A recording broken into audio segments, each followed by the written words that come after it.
My name is Ed Hooks, and I'm the author of a book called Acting for Animators. Number one, a lot of animators come from a kind of a background where they want to endow a character with an illusion of life. And they want to show that the character has personality, where he can express emotion. From an acting perspective, you learn that emotion, in fact, is not actable at all. So it's nice and necessary for you to endow a character with an illusion of life, but that's not acting. That's just where acting begins. You start with an illusion of life. Aristotle. I like to say the word. Aristotle said in the Poetics that every human action has a purpose.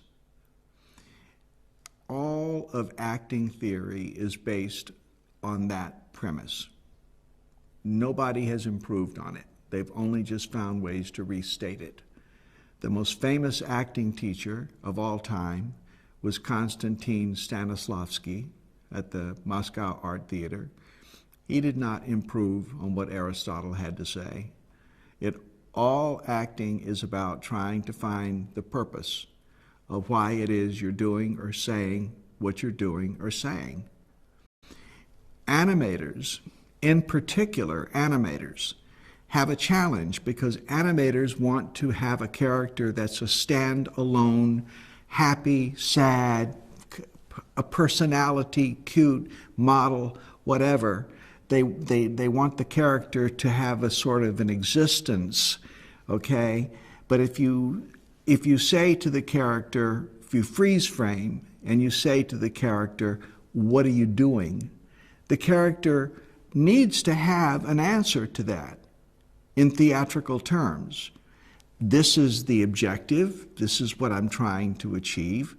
This is the action that I'm playing to achieve that objective, and this is the obstacle or conflict that I'm overcoming. That's acting. Acting. Action, objective, obstacle, conflict. Emotion itself is not actable. So no matter how wonderful a character you've got, or how much it can express emotion, that is not enough.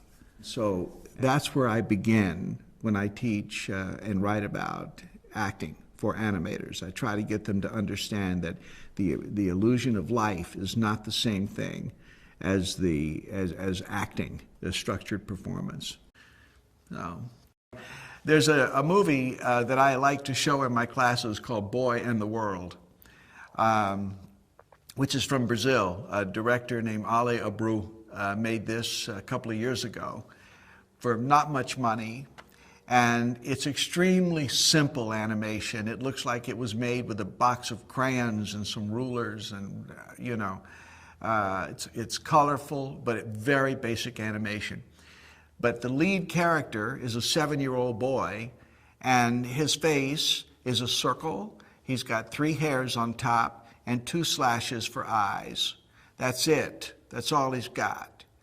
But with the use of blinking, Ale Abreu has allowed the audience to follow this character's thought process. Here's the key about blinking. So just by watching the blinks, in the movie Boy in the World, he's 7 years old and he's been raised on a farm. He's never been off of the farm, and the storyline has him leave the farm to go find his father, who is an itinerant worker. And the boy is the first time in the world. And so he sees the world that we adults have created. Some of it he recognizes, and much of it he doesn't know what to make of it. So the first time he sees soldiers, for example, marching, and missiles and things, he doesn't know what they are. and you'll see him look at them, and you'll see that if he doesn't blink. He won't blink. However, if he sees a butterfly, or he sees a cotton ball, or he sees a tree, a bird, he might blink. Now, the audience is not ever going to be aware of this. One of the things I tell my classes is I say to them, look, we're like a group of magicians here in this room. And what we're talking about is where the rabbit is hidden. Your audience doesn't want to know where the rabbit is hidden. Because once you know where the rabbit is hidden, the magic act never, ever is going to be the same to you again. But you are a magician, and you have to know where the rabbit is hidden. This blinking is a rabbit. The audience is never going to be aware of it. They're going to watch the story, they're going to see what the characters are doing. But you, with the blinking, can establish the thought patterns and comprehension of a character that basically is very close to a stick figure. It's a wonderful tool, blinking. You got to see that movie. It's one of the best movies I've seen in the past couple of years. $500,000, that's all. 15 animators. Remarkable achievement, remarkable.